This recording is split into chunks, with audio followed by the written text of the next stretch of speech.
Assalamualaikum warahmatullahi wabarakatuh. Halo semuanya, perkenalkan saya Miftulina Hasan, mahasiswa Program Studi Akuntansi semester 3. Pada video kali ini, saya akan membahas secara singkat tentang Talcott Pearson dan Frankfurt School, merupakan dua tokoh besar dalam teori sosiologi modern.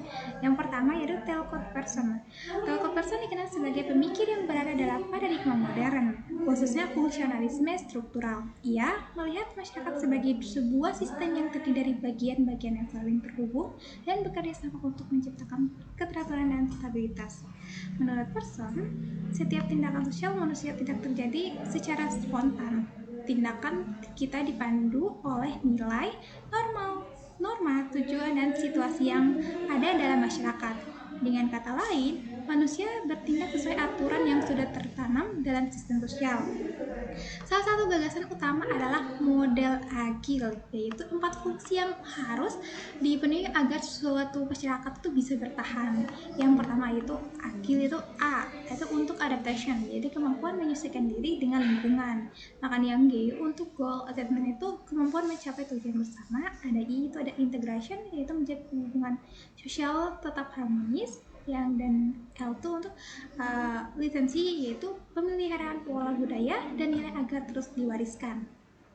Bagi Pearson, masyarakat modern itu adalah masyarakat yang terorganisasi, rasional, dan memiliki pembagian peran yang jelas. Lembaga-lembaga sosial seperti keluarga, pendidikan, ekonomi, dan hukum semuanya bekerja menjalankan fungsi penting demi menjaga stabilitas. Nah, jadi secara singkat itu Talcott Pearson itu memandang masyarakat sebagai sistem besar yang bisa berjalan dengan baik jika setiap bagian berfungsi sesuai perannya. Pemikiran ini menjadikan salah satu tokoh utama dalam paradigma modern dan fungsionalisme struktural. Sedangkan yang kedua itu Frankfurt School, yaitu merupakan paradigma kritis. Pendekatan yang melibatkan masyarakat bukan sebagai sistem yang netral, tetapi sebagai ruang penuh kekuasaan dan dominasi. Mereka sering disebut sebagai bagian dari pemikiran neo-Marxisme modern yang mengembangkan kritik mendalam terhadap kapitalisme dan budaya modern.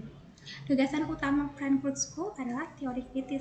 Teori ini menekankan bahwa ilmu sosial itu tidak cukup hanya menjelaskan masyarakat, tetapi harus mampu membongkar struktur penindasan yang ada di dalamnya. Tujuannya adalah perubahan dan kebebasan manusia atau yang mereka sebut sebagai emansipasi.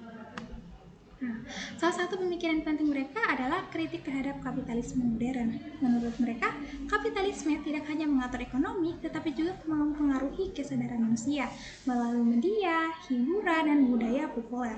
Masyarakat dibentuk untuk menjadi pasif dan konsumtif. Inilah yang mereka sebut sebagai industri budaya, yaitu proses ketika budaya diproduksi seperti barang pabrik dan digunakan untuk mengendalikan masyarakat. Selain itu, Frankfurt School juga mengkritik kecenderungan masyarakat modern yang terlalu menggabungkan rasionalitas instrumental, yaitu cara berpikir yang hanya fokus pada efisiensi dan teknologi, tetapi mengabaikan nilai-nilai kemanusiaan.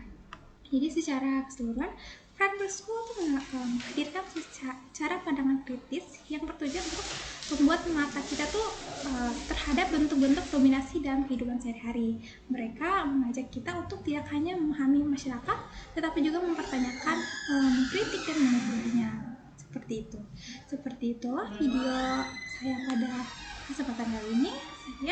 Assalamualaikum warahmatullahi wabarakatuh.